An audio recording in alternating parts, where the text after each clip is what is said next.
Dealers होते हैं, उनके पास से गाड़ी खरीदी जाती है।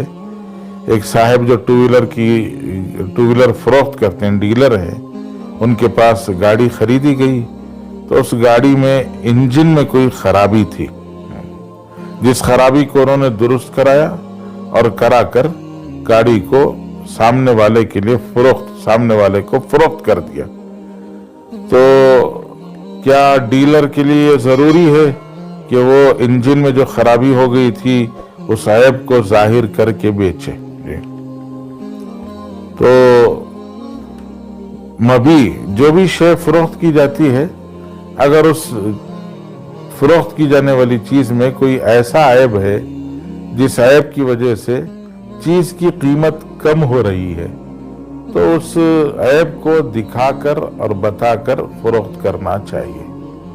और अगर कोई ऐसा सेकेंड हैंड गाड़ी खरीदी जा रही है और लोगों को पता ही है कि इसमें कुछ ना कुछ कमी बेशी होती है और लोग उस कमी बेशी का पहले से तसव्वुर लिए रहते हैं, तो उस ऐसी सूरत में कोई बताने की जरूरत नहीं होती है।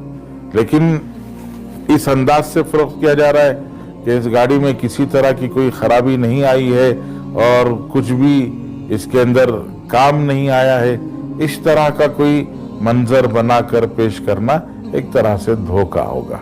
इसलिए बेहतर यही है कि उस गाड़ी के अंदर जो खराबी आई है, उस खराबी चीज के अंदर की खराबी को, ऐब को जाहिर करके बेचा जाए। तो चीज के अंदर की खराबी को जाहिर करके बेचेंगे तो धोखा नहीं होगा। और अल्लाह के रसूल सल्लल्लाहु अलैहि वसल्लम ने ताकीद फरमाई है कि मन गश्शना फलैसा मिन्ना, कि जो हमें धोखा दे वो हम में से नहीं है। सरकार दो आलम सल्लल्लाहु अलैहि वसल्लम ने देखा कि एक साहब अनाज फरोख्त कर रहे हैं, ऊपर सूखा अनाज है, आपने उस अनाज में हाथ डाला तो देखा कि नीचे गीला अनाज है। अल्लाह के रसूल ने वो गीला अनाज बाहर निकाल कर उनको दिखा के पूछा, ये क्या गीला अनाज? तो ऊपर से तुमने सूखा रखा है और अंदर गीला भीगा हुआ अनाज है। तो अल्लाह के रसूल सल्लल्लाहु अलैहि वसल्लम से उन्होंने अर्ज किया कि रसूलल्लाह, रात बारिश आ गई थी इसलिए अनाज भीग गया।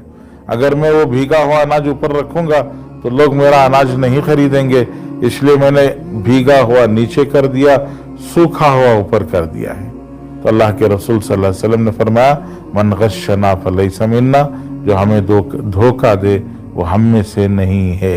यानी कि चीज के अंदर कोई ऐब पाया जा रहा है तो उस ऐब को दिखाकर और बताकर फरोख्त करना चाहिए, उस ऐब को छुपाकर फरोख्त नहीं करना चाहिए। अल्लाह से दुआ फरमा, अल्लाह ताला खैर की रहबरी फरमा।